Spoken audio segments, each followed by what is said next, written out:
అంటే మీరు అన్ని వాస్తవాలు అసెంబ్లీలో పెడతాం చర్చిద్దాం అంటే సవాల్ చేస్తుంటే దమ్ముంటే ప్రతిపక్ష హోదా వస్తామని చెప్పి వాళ్ళు సవాల్ ఇస్తున్నారు. బుద్ధి ఉందా? ప్రతిపక్ష హోదా ఎవరు ఇస్తారా? ప్రజలు ఇస్తారు. నాకు ముఖ్యమంత్రి ఇస్తే నేను అసెంబ్లీకి వస్తానంటే నేను ముఖ్యమంత్రి ఎవరిస్తారు? ప్రజాస్వామ్యంలో ప్రజలు ఓట్లు వేస్తారు. ఏ పార్టీని ఎక్కడ కూర్చొని పెట్టాలో వాళ్ళు డిసైడ్ చేస్తారు. మీరు చేసిన అరాచకాలు అన్యాయాలు చూసిన తర్వాత మీరు ప్రతిపక్ష హోదా కూడా తగరనే ఉద్దేశంతో 11 సీట్లు ఇచ్చారు. ప్రతిపక్ష పార్టీ కావాలంటే ఎన్ని సీట్లు కావాలి? 18 కావాలి. 18 ప్లస్ 19 కావాలి. 17.5 ప్లస్ 1 18.5 19 కావాలి. 19 ఉంటే వస్తుంది. అప్పుడు ఇవ్వరు. అది రైట్, హక్కు, ప్రజలిచ్చే అవకాశం, అది ప్రజలిచ్చే అధికారం. రాజకీయ ప్రభుత్వం ఇచ్చేది కాదు ఇవన్నీ. ఇంతకుముందు 94లో కాంగ్రెస్ పార్టీ ప్రతిపక్ష హోదా ఇవ్వలేదే. 26 మంది గెలిచారు. అప్పుడు ఇవ్వలేదు. ఎందుకు ఇవ్వలేదు? వాళ్ళు అడగలేది, మేము రావనలేదే. వాళ్ళు అప్పుడు వాళ్ళకు ప్రజాస్వామ్యం అంటే తెలుసు కాబట్టి. బెదిరిస్తే వచ్చేదనుకుంటే ఎట్టవుతుందండి? ఎక్కడ బెదిరిస్తావు? ఎందుకు ఇస్తారు? ఆ రోజులు అయిపోయినాయి. బ్లాక్మెయిల్ చేసే రోజులు కూడా అయిపోయినాయి. ఇంకా మళ్ళా గొలగరాయి డ్రామా, కోడికత్తి డ్రామా, గొడ్డల వేటు డ్రామా. గొడ్డల వేటు గుండెపోటు నేను నమ్మాలా? ఇప్పుడు నేను నమ్మాలా? నీళ్ళు ఇస్తే నీళ్ళు ఇవ్వలేదని నేను నమ్మాలా? ఎరువు ఇస్తామంటే ఎరువు ఇవ్వలేదని మీరు హైజాక్ చేస్తే మేము మిమ్మల్ని రైతు ఉద్యమంగా భావించి మీకు జోహార్లు కొట్టాలా? వాళ్ళు దగ్గర పెట్టుకొని పనిచేయండి. మీరు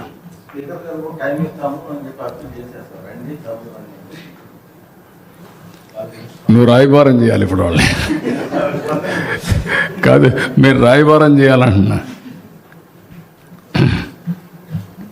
ప్రజా సమస్యలపైన శ్రద్ధ ఉంటే ఇచ్చిన అవకాశాన్ని సద్వినియోగం చేసుకొని ఏ అవకాశం ఇచ్చినా ప్రజా జీవితంలో ఆ అవకాశంతోనే పనిచేసి ప్రజలు ఇచ్చిన అవకాశానికైనా కృతజ్ఞతలు తెలియజేయాలి.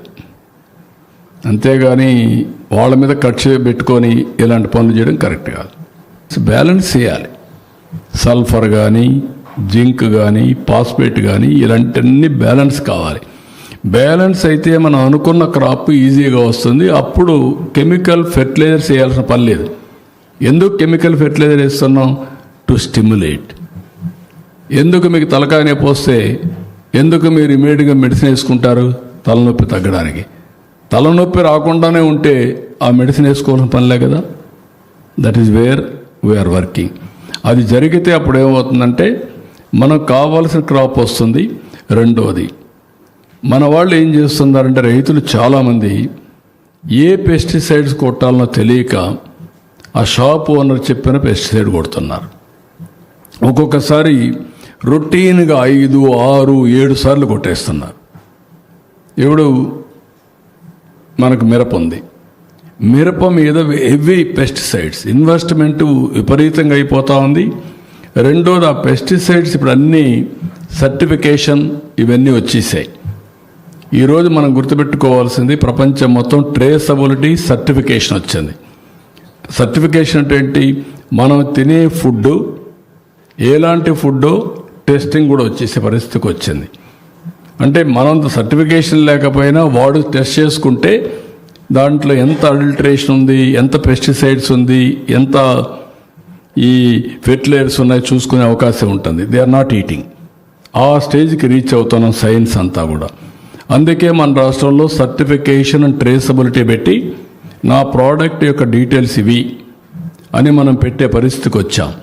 ఇది రావాలంటే ఒక 43 పారామీటర్స్ రాబోయే రోజుల్లో మేము రియల్ టైం గవర్నెన్స్లో విండ్ డైరెక్షన్, విండ్ క్వాలిటీ కూడా ఇస్తున్నాం.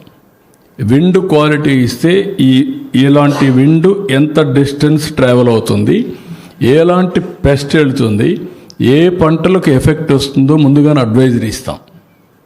అదే సమయంలో ఎవ్రీడే మీరు సెల్ ఫోన్లో ఒక యాప్ ఉంది, అది డౌన్లోడ్ చేసుకుంటే ఆటోమేటిక్గా పొలం దగ్గర పోయి ఒక్కసారి ఫోటో తీస్తే టెస్ట్ చేసుకుంటే ఎలాంటి డిసీజ్ ఉన్నా బయటపడుతుంది.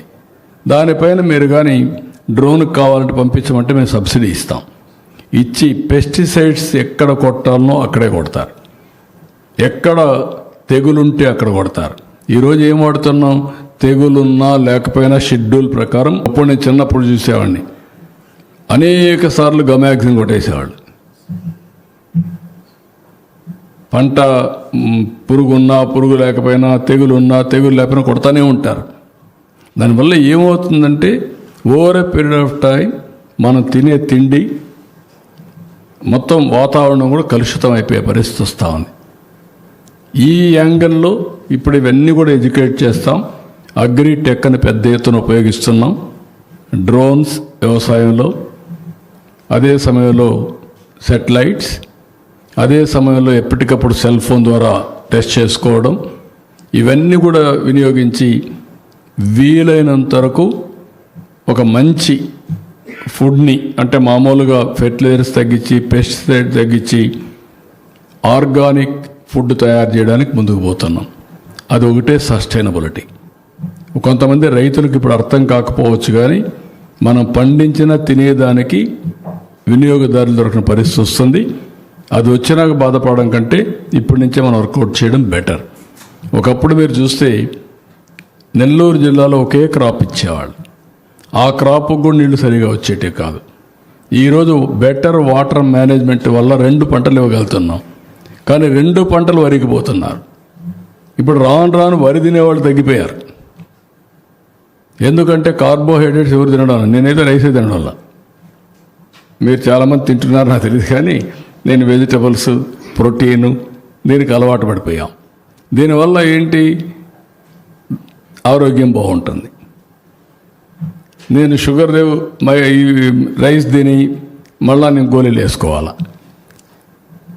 ఎన్ని వేసుకుంటా, దాన్ని ఇన్సులిన్కి పోవాలా. ఇన్సులిన్ అయితే ఏమవుతుంది? కాబట్టి ఇవన్నీ కూడా ప్రజలకు రాబోయే రోజుల్లో ఇంకో పక్క నేను సంజీవని చెప్పాను, హెల్త్ కోసం సంజీవని ప్రాజెక్ట్ తీసుకొస్తాను. What is Sanjeevani? Preventive health. ఇంకో పక్క క్యూరేటివ్, ఇంకో పక్క రియల్ టైం మానిటరింగ్. ఇప్పుడు నేను చాలాసార్లు చెప్పాను, నేను ఒక రింగ్ పెట్టుకున్నానని. ఈ రింగ్ ఏంటి? RR ring.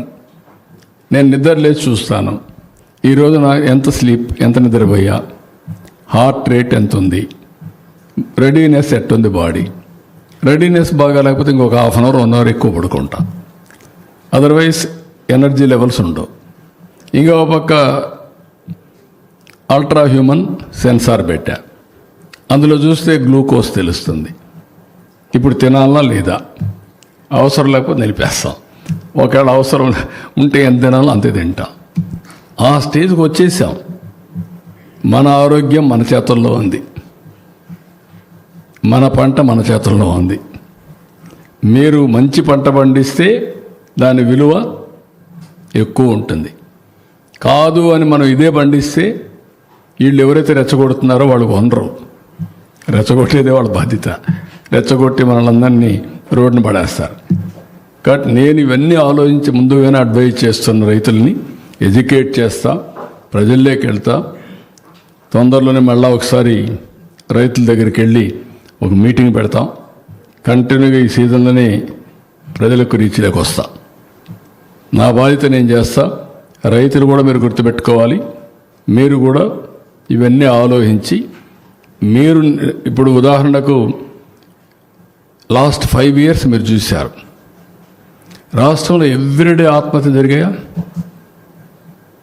5 ఏళ్ళు ఇప్పుడు ఆత్మహత్యలు తగ్గాయా? Why reason? రైతుకు స్ట్రెస్ తగ్గింది. ఇంకా కూడా చెప్తున్నా, కొంతమంది ఏం చేస్తున్నారు, 50 ఎకరాలు వేసేస్తున్నారు. ఎందుకు వేయాలి మీరు 50 ఎకరాలు? ఒకప్పుడు 50 ఎకరాలు తీసుకునేవాళ్ళు, పంట వేసేవాళ్ళు, నీళ్లు ఉండేటివి కాదు, ఎండిపోయేది, మధ్యలో పెట్టిన పెట్టుబడి పోయేది, దాంతో దివాలా తీసేవాడు, ఏం చేయాలో తెలియకుండా ఆత్మహత్య చేసుకునేవాడు. ఇప్పుడు ఆ ప్రాబ్లం పోయింది. ఓసారి తెగులు వస్తుంది, తెగులు వస్తే పంట పోతుంది. ఇప్పుడు దాని మీద పడ్డాం. ఎవ్వరు కూడా ఎంతవరకు చేయగలుగుతారో కౌలు రైతులు కూడా అంతే చేయండి. ఎక్కువ వెళ్ళిపోయి లేనిపోని సమస్యలు వస్తే చాలా ఇబ్బందులు వస్తాయి. ఇప్పుడు ఎకరాకి 20,000 రూపాయలు ఇస్తున్నాం. కొన్ని రాష్ట్రాలు, నేను పేర్లు చెప్పను కానీ, ఎక్కువ వరికి వెళ్ళిపోయారు. నేను ఆ పని చేయను. నేను ఈరోజు ఆలోచిస్తున్నా, రేపు ఆలోచిస్తున్నా, ఎల్లుండి ఆలోచిస్తున్నా. కొనకుండా ఆడ నుంచి లేనిపోని సమస్యలు వచ్చి లాస్ట్ టైం మీరు చూస్తే మన దగ్గర ఇంకొక సమస్య, కొత్త సమస్య వచ్చింది. ఆ సమస్య ఏంటి? మనం పండించే పంట మన రాష్ట్రంలో ప్రజలు తినడం లేదు. ఇప్పుడు సన్నబియ్యం క్రేజ్ అయ్యింది స్కూల్స్లో. దానికి కారణం ఏంటి? వాళ్ళంతమంది దొడ్డు బియ్యం వాడేవాళ్ళు, ఇప్పుడు సన్న బియ్యం ఇచ్చాం. Students are very happy. Last 5 ఏళ్ళలో ఏం జరిగింది? బియ్యం ఇచ్చారు, వీళ్ళు కొన్ని వాహనాలు పెట్టారు, ఎండియూలు పెట్టారు, నేరుగా తీసుకుపోయి ఇచ్చినట్టే ఇచ్చి మళ్ళా దాన్ని రీసైక్లింగ్ తీసుకుపోయి పోర్టుల ద్వారా విదేశాలకు పంపించారు. అదొక పెద్ద స్కాండల్. ఈరోజు మళ్ళీ అదే రైస్ ఇస్తే ఎవరు తినేవాళ్ళు లేరు. ఇచ్చే రైస్ అయినా వేరే వెరైటీ ఉండాలి. డిపార్ట్మెంట్కి చెప్పాము, ఈ సంవత్సరం ఎవ్వరికి కూడా అలాంటి రైస్ మేము ప్రొక్యూర్ చేయలేం, అలాంటిది వేయొద్దండి, ప్రజలకు వినియోగపడే వరే మీరు వేయండి, ఆ ధాన్యాన్ని మేము కొనుగోలు చేస్తామని చెప్పాం. చాలా వరకు తగ్గించాం. 100% తగ్గిందా? 1121 ఒక వెరైటీ ఉంది సార్, సీడ్ సైకిల్ ఉంది, నెక్స్ట్ సీజన్ కంట్రోల్ చేస్తాం. ఈ సంవత్సరం ఏం చేస్తారు? అది మనం కొనగలుగుతామా? 1121 ఈ సంవత్సరం అంటే 1010 ఈ సంవత్సరం కొనట్లేదు సార్. మనం 1010 ఒక రకం ఉంది, 1121 ఒక రకం ఉంది సార్. 1010 ఉన్నదాన్ని ఎక్స్పోర్ట్ చేస్తున్నాం సార్. 1121 ఈ సంవత్సరం ప్రొక్యూర్ చేస్తున్నాం సార్. అదే కాబట్టి జాగ్రత్తగా రైతులు కూడా ప్రాక్టీస్ చేసి మనం వేసే వెరైటీస్ కూడా వాళ్ళకు కూడా గిట్టుబాటు రావాలి. 10 రూపాయలు కావాలంటే ఇద్దాం, కానీ గిట్టుబాటు రావాలి. ఆ వెరైటీ కన్జ్యూమబుల్ వెరైటీ ఉండాలి, టేబుల్ వెరైటీ ఉండాలి. చెప్పండి, మిమ్మల్ని ఎడ్యుకేట్ చేసే ముందు మీరు కింద వాళ్ళని ఎడ్యుకేట్ చేస్తారు. మీకు ఎడ్యుకేషన్ లేకపోతే కింద వాళ్ళని మీరు ఎడ్యుకేట్ చేయలేరు. ఇప్పుడు నేను చేసుకుంటా పోతే అన్నీ నాకు తెలుసు అనుకుంటే ఇది చాప కింద నీరుమారుగా వీళ్ళ విష ప్రచారం చేస్తూనే ఉంటారు. First of all I have to convince the state. పీపుల్ని ఎడ్యుకేట్ చేయడం కూడా చాలా ముఖ్యం. ఆ పని చేస్తున్నాయి. ఇప్పుడు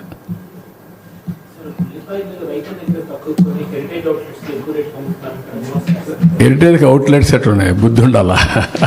బుద్ధి లేని వాళ్ళు ఏం చెప్తాం? హెరిటేజ్కి అవుట్లెట్స్ ఉన్నాయి. ఇప్పుడు అంటే ఏది చెప్పినా నమ్మేస్తాను. హెరిటేజ్ అవుట్లెట్ ఎక్కడుంది? హెరిటేజ్ అవుట్లెట్ ఉందా? మీకు తెలియదా? హెరిటేజ్కి అవుట్లెట్స్ ఉన్నాయి ఇప్పుడు. అంటే ఒక విచిత్రమైన వింత జీవులు వీళ్ళంతా. ఊహాగానాలు నివసిస్తూ ఉంటారు, పయనిస్తూ ఉంటారు. ఎవరైనా కొంతమంది నమ్మేవాళ్ళు ఉండొచ్చునేమో హెరిటేజ్ మాల్స్ ఉన్నాయంటే. అంటే ఎంత వాస్తవ దూరం, ఎంత అవాస్తవాన్ని కూడా చెప్పేస్తున్నారంటే అది చూస్తే నాకు వీళ్ళు జాలేయాలన్నా వీళ్ళపైన, లేకుంటే వీళ్ళని ఏమి చేయాలి, ఏం మాట్లాడాలి, ఇవన్నీ ఉంటాయి. That is the order of the day. రాజకీయ విలువలు పతనావస్థకు వచ్చినప్పుడు నేను చాలాసార్లు చెప్పాను, ఇలాంటి విలువలు లేని వ్యక్తులంతా ఉన్నప్పుడు ఇలాంటి సమస్యలు వస్తూనే ఉంటాయి. కానీ ప్రజల కోసం దీన్ని సమర్థవంతంగా ఎదుర్కోవాలి. ఎదుర్కోవడమే కాదు, ప్రజలకు అర్థమయ్యే విధంగా చెప్పాలి. Will do it. Thank you.